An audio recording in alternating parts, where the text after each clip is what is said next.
हिंदी की कक्षा में बच्चों आप सभी का स्वागत है। हम पढ़ रहे थे सुभद्रा कुमारी चौहान जी के द्वारा लिखे गए श्रीधारा काव्य से संग्रह से लिए गए आपके पाठ्यक्रम में संग्रहित झांसी की रानी की समाधि पर। जहाँ तक हमने पढ़ा था उसके आगे आज पढ़ेंगे।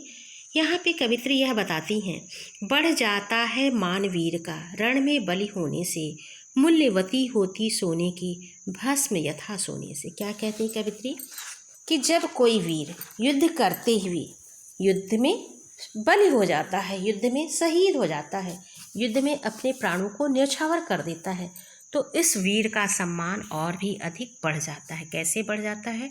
मूल्यवती होती सोने की भस्म यथा सोने से।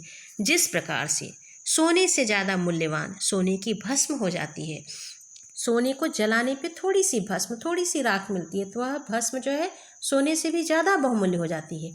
उसी तरह से कोई वीर यदि युद्ध करते हुए युद्ध में शहीद हो जाता है, वीर गति को प्राप्त कर लेता है, तो उसका भी सम्मान और अधिक बढ़ जाता है। आगे क्या कहती है कवित्री?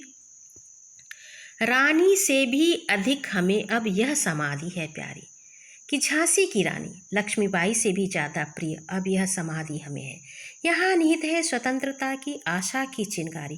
क्या कहती हैं? क्योंकि झांसी की रानी लक्ष्मीबाई ने स्वतंत्रता के लिए अपने प्राणों को न्यौछावर कर दिया, तो यहाँ पर एक आशा की चिंगारी है कि हमें स्वतंत्रता दिलाने के लिए किस तरह से रानी लक्ष्मीबाई लड़ी। चिंगारी किसे कहते हैं? जो छोटी सी आग बहुत अधिक ज्वाला के रूप में प्रज्वलित हो सकती है, वैसे ही रानी लक्ष्मीबाई भी हमें स्वतंत्रता के लिए एक प्रेरणा देने वाली हैं। आगे कवित्री क्या कहती हैं? इससे भी सुंदर समाधियाँ हम जग में हैं पाते, उनकी गाथा पर निषीद में क्षुद्र जंतु ही गाते। क्या कहती हैं कि इस समाधि से भी सुंदर समाधियाँ, जग मतलब संसार, हमें संसार में मिलते हैं। इससे भी ज़्यादा बड़ी बड़ी समाधियाँ हमें दिखाई देती हैं, इससे भी ज़्यादा अच्छी समाधियाँ हमें दिखाई देती हैं, लेकिन यह समाधि जो है बहुत ही महत्वपूर्ण समाधि है। जो और समाधियाँ हैं उन समाधियों पे निशीथ मतलब रात में, रात के समय छोटे छोटे जीव जंतु ही उनका यशोगान करते हैं, अर्थात उन समाधियों के बारे में कहने वाला कोई नहीं है। उन समाधियों में जो छोटे झींगुर आदि जीव जंतु हैं उनकी ही आवाज़ हमें शांति में रात में सुनाई देती है। बाकी के समय उन समाधि के बारे में कहने वाला हमें कोई नहीं मिलता है। इसलिए यह समाधि क्या है? बहुत अधिक हमें प्रिय है। और क्या कहती है कवित्री? पर कवियों की अमर गिरा में इसकी अमिट कहानी। यह जो झांसी की रानी की समाधि है, इस समाधि के बारे में जो कवि हैं वह अपनी अमर वाणी में श्रद्धा के साथ वीर जो है हमेशा इस समाधि के बारे में बोलते रहते हैं। इसलिए यह समाधि बहुत ही महत्वपूर्ण है। यह समाधि के बारे में कवियों ने गुणगान किया है। क्या कहती हैं? बुंदेले हर बोलों के मुख हमने सुनी कहानी, खूब लड़ी मर्दानी वह थी झांसी की रानी। कि जो बुंदेल के रहने वाले हैं उन भाटों के, उन चारणों के मुँह से हमने सुना है कि झांसी की रानी लक्ष्मीबाई मर्दानी की तरह लड़ी, वीरांगना की तरह लड़ी। आगे कवित्री क्या कहती हैं?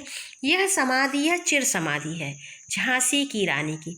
यह समाधि जो है यह हमेशा रहने वाली समाधि है, यह चिरकाल तक रहने वाली समाधि है।